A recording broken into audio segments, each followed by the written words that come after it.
আসসালামু আলাইকুম, welcome to review plaza.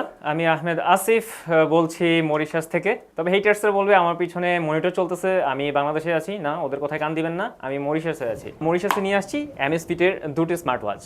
বাংলাদেশের লঞ্চ হওয়া অ্যামএসফিটের বা নতুন আসা দুটি স্মার্ট ওয়াচ, অ্যামএসফিট বিপ 3 এবং beep 3 pro. But smart watch দুটো একসাথে আসে, একটা প্রো ভার্সন আসে। আসলে প্রো এবং প্রো ছাড়া এই দুটার মধ্যে পার্থক্যটা কি, আর কেনই বা দুটার মধ্যে 700 টাকার গ্যাপ হলো, সেগুলোই দেখবো এই ভিডিওতে। এই স্মার্ট ওয়াচের সবগুলো ফিচার সম্বন্ধে আলোচনা করব এবং কোন ফিচারটা আসলে বিপ 3 তে অ্যাবসেন্ট, আর সেই ফিচারটা কি আমার আসলেই প্রয়োজন কিনা, সবগুলোই জানবো এই ভিডিওতে। তো এই হচ্ছে বিপ 3 প্রো এবং এই হচ্ছে বিপ 3। মূলত পার্থক্যটা যেন স্পষ্ট হয়, যার ফলে আমি ডিফারেন্ট কালার পিক করেছি। এগুলোর কিন্তু এইটারও কিন্তু পিক কালার হয়, আবার এইটারও কিন্তু ব্ল্যাক কালার হয়। সো আমি দেখি যে দুটো ঘড়ি আমি অন করি। দুটো ঘড়ি আমি আসলে আগেই কানেক্ট করে রেখেছি। প্রথমে দেখি বিপ 3 প্রোতে। তো উপর থেকে নিচে সোয়াইপ করলে ডু নট ডিস্টার্ব মোড, এখানে alarm clock, brightness option, setting সবই সেম। সো উপর থেকে নিচে যদি সোয়াইপ করি সেম অপশন আসতেছে বা সেম ফিচার। আর মেসেজ নোটিফিকেশন নিচ থেকে উপরে সোয়াইপ করলে এখানেও ডান থেকে বাঁয়ে অথবা বাঁ থেকে ডানে আমি যদি সোয়াইপ করি জাস্ট রিভার্সলি আমার কিছু শর্টকাট ফিচার আসতেছে। তো এই ফিচারগুলো আমি সবগুলো একসাথেই দেখব এই বাটনটা প্রেস করে। সো এই বাটনটা প্রেস করলে কিন্তু সবগুলো ফিচার এখানে আসতেছে। এনিওয়ে, এই বাটনটা প্রেস করার আগে আমি এটাও দেখে নিই একটু। এটাও যদি আমি বাম থেকে ডানে সোয়াইপ করি, সো এটা হচ্ছে আমার শর্টকাট ফিচার রাখার অপশন। সো সেটিংসে যে কিন্তু আমি এখানে কোনোটা বাদ দিতে পারবো, নতুন কোনোটা ফিচার আমি অ্যাড করতে পারবো। সেম এটা অ্যামএসফিট বিপ 3 প্রোতেও আমি যে কাজটা করব, এটা হচ্ছে জাস্ট আমি ইন্টারফেসে আসলাম, এখান থেকে আমি এই বাটন প্রেস করলাম, এই বাটন প্রেস করলাম, দুটোতেই কিন্তু আমার সবগুলো ফিচার চলে আসছে। সো আমি এখানে ফিচারগুলো দেখি। এখানে হচ্ছে অ্যাক্টিভিটি গোল, এটা তো অ্যাক্টিভিটি গোল আছে। PAI health assessment system, so এটা তো PAI health assessment system. Then heart rate, sleep monitoring, workout history, দুটি ওয়ার্কআউট হিস্ট্রি আছে এবং দুটি কিন্তু বেশ স্মার্ট ফিচার। এটা SpO2 লেভেল, এবং আমি প্রতিটা অপশনের ভিতর যদি আমি যাই, SpO2 লেভেলের ভিতরে আমি একটু যাচ্ছি।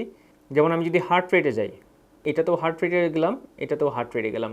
সো হার্ট রেট মেজার করার পর নিচে কিন্তু সবগুলোরই ডেটা সেভ থাকে।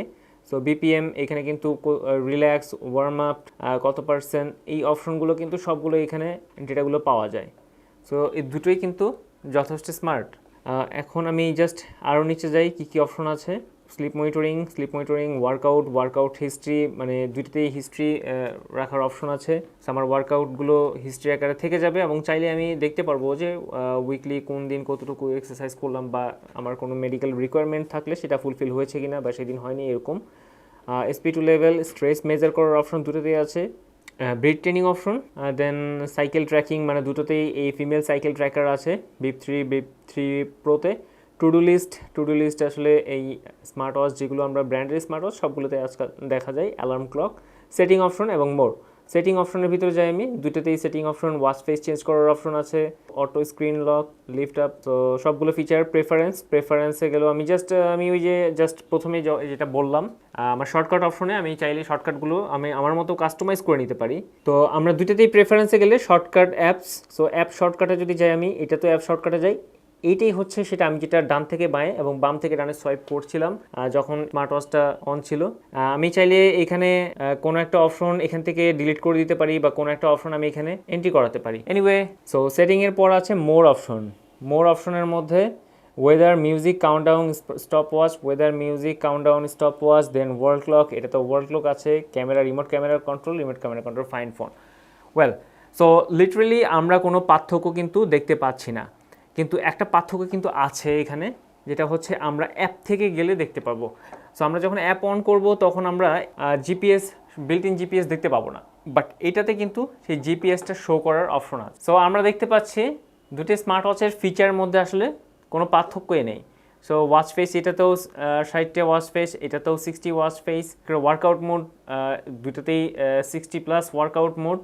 সো আমরা ফিচারেও কোনো পার্থক্য দেখলাম না। আসলে পার্থক্যটা আমরা ওয়েবসাইট থেকে পেলাম, যে ওয়েবসাইটে দুটোর মধ্যে লেখা আছে যে এটাতে জিপিএস সাপোর্ট করে, এটাতে জিপিএস সাপোর্ট করে না। তার মানে আমাকে অ্যাপ থেকে জিপিএসটা অন করে নিতে হবে, এবং আমি এই বিপ 3 প্রো এটাতে আমি জিপিএস পাবো, কিন্তু বিপ 3তে আমি কোনো জিপিএস বা বিল্ট ইন জিপিএস পাচ্ছি না। সেই হচ্ছে মূলত বিপ 3 এবং বিপ 3 প্রোর বেসিক পার্থক্য। আর খুব মাইক্রোস্কোপ দিয়ে যদি আমি আরেকটা পার্থক্য চিন্তা করি তাহলে এই বিপ 3 যেটা স্ট্র্যাপ ছাড়া শুধুমাত্র বডির ওয়েট হচ্ছে 33 গ্রাম, সেখানে এইটার বডি ওয়েট হচ্ছে 33.2 গ্রাম, জাস্ট 2 গ্রাম বেশি। সো এটা কোনো সিগনিফিকেন্ট আসলে কোনো পার্থক্য না, এবং 2 গ্রাম বেশি হওয়ার একটা রিজন হতে পারে যেটা হচ্ছে বডি ম্যাটেরিয়াল, যেটা বডি ম্যাটেরিয়ালের মধ্যে প্লাস্টিক বটম কেস, দুটোতেই প্লাস্টিক বটম কেস আছে, বাট বিপ 3 প্রোতে মিডল ফ্রেম স্প্রে করা, যার ফলে এইখানে 2 গ্রাম বেশি হতে পারে। আসলে এটা ভেরি সিগনিফিকেন্ট, এটা নিয়ে কথা বলার মতো কিছু নেই আসলে। তো বলা যায় যে বিপ 3 এবং বিপ 3 প্রো অলমোস্ট সেম, শুধুমাত্র পার্থক্য হচ্ছে জিপিএস। সো বিপ 3 প্রোতে শুধুমাত্র যে জিপিএস আছে তা না, এটাতে গ্লোনাস সহ আরও দুটো পজিশনিং ট্র্যাকিং এটাতে সাপোর্ট করে। সুতরাং শুধুমাত্র এটাতে পজিশনিং ট্র্যাকিং আছে বা পজিশনিং ট্র্যাকিংয়ের এই অপশনটা থাকার কারণেই শুধুমাত্র এই বিপ 3 প্রোর প্রাইসটা বেশি এবং এটাকে মোর ভ্যালুয়েবল হিসেবে কনসিডার করা হয়। আসলে আমরা স্মার্ট ওয়াচ ব্যবহার করলে অবশ্যই আমাদের স্মার্টফোন ব্যবহার করতে হয়, আর স্মার্টফোন ব্যবহার করলে সেখানে অবশ্যই বিল্ট ইন জিপিএস তো থাকছেই। সো আমি আমার ক্যামেরা বা আমার যদি আমি আমার প্রয়োজনে ম্যাপ কিন্তু আমি আমার স্মার্টফোন থেকেই দেখে নিতে পারছি। সো সেই ক্ষেত্রে কিন্তু স্মার্ট ওয়াচে খুব বেশি প্রয়োজন হয় না ম্যাপের, মোস্ট অফ দ্য কেসেস এমনটাই হয়ে থাকে। সো সবার ক্ষেত্রে, ইভেন আমার ক্ষেত্রেও। সো আপনারা চাইলেই কিন্তু বিপ 3 আপনারা নিতে পারেন 700 টাকা কম রেটে। সো দুটোর মধ্যে কোনো পার্থক্যই আমরা দেখতে পাচ্ছি না, শুধুমাত্র পজিশনিং ট্র্যাকিং ছাড়া। সো ওয়েবসাইট থেকে যে ইনফরমেশনটা আমরা পাই শুধুমাত্র পজিশনিং ট্র্যাকিংয়ের জন্যই বিপ 3 প্রোটা বিপ 3 থেকে ডিফারেন্ট। সো পজিশনিং ট্র্যাকিং কিন্তু আমরা আমাদের স্মার্টফোন থেকেই এখন দেখতে পারি। তো স্মার্ট ওয়াচ ব্যবহার করলে কিন্তু আমাদের অবশ্যই স্মার্টফোনের কিন্তু প্রয়োজন হয়। সো স্মার্টফোন থেকে কিন্তু আমরা আমাদের পজিশন ট্র্যাক করে নিতে পারি। সেই ক্ষেত্রে কিন্তু মোস্ট অফ দ্য কেসে স্মার্ট ওয়াচে পজিশনিং ট্র্যাকিংটা খুব একটা বেশি কার্যকরী হয় না। যদি রাগেড বা স্পোর্টি লুকের স্মার্ট ওয়াচ হয়ে থাকে এবং সেটা যদি অ্যান্ড্রয়েড হয়ে থাকে, শুধুমাত্র সেই স্মার্ট ওয়াচগুলোতেই কিন্তু আসলে পজিশনিং ট্র্যাকিংটা কাজে দেয়। আমি স্মার্টফোন ছাড়াই আমি আমার পজিশনটাকে ট্র্যাক করে নিতে পারবো সেখানে। তো আমরা জানলাম যে Amazfit Bip 3 এবং Bip 3 Proর মাঝে বেসিক পার্থক্যটা আসলে কি। তো Amazfit Bip 3 এবং Bip 3 Proর কিন্তু ইন্ডিভিজুয়াল রিভিউ আছে, যেখানে প্রতিটা স্মার্ট ওয়াচেরই ইন্ডিভিজুয়াল স্পেসিফিকেশন এবং ফিচার নিয়ে আলোচনা করা হয়েছে। আপনারা চাইলে সেই রিভিউটাও দেখে নিতে পারেন বা আমাদেরকে কমেন্ট করলে সেখানে আমরা লিঙ্কটা পাঠিয়ে দিব। তো নেক্সট ভিডিওতে অন্য কোনো স্মার্ট ওয়াচ নিয়ে আসবো বা অন্য কোনো স্মার্ট ওয়াচের মাঝে কম্প্যারিজন ভিডিও নিয়ে আসবো। সবাই ভালো থাকবেন, সুস্থ থাকবেন, আল্লাহ হাফিজ।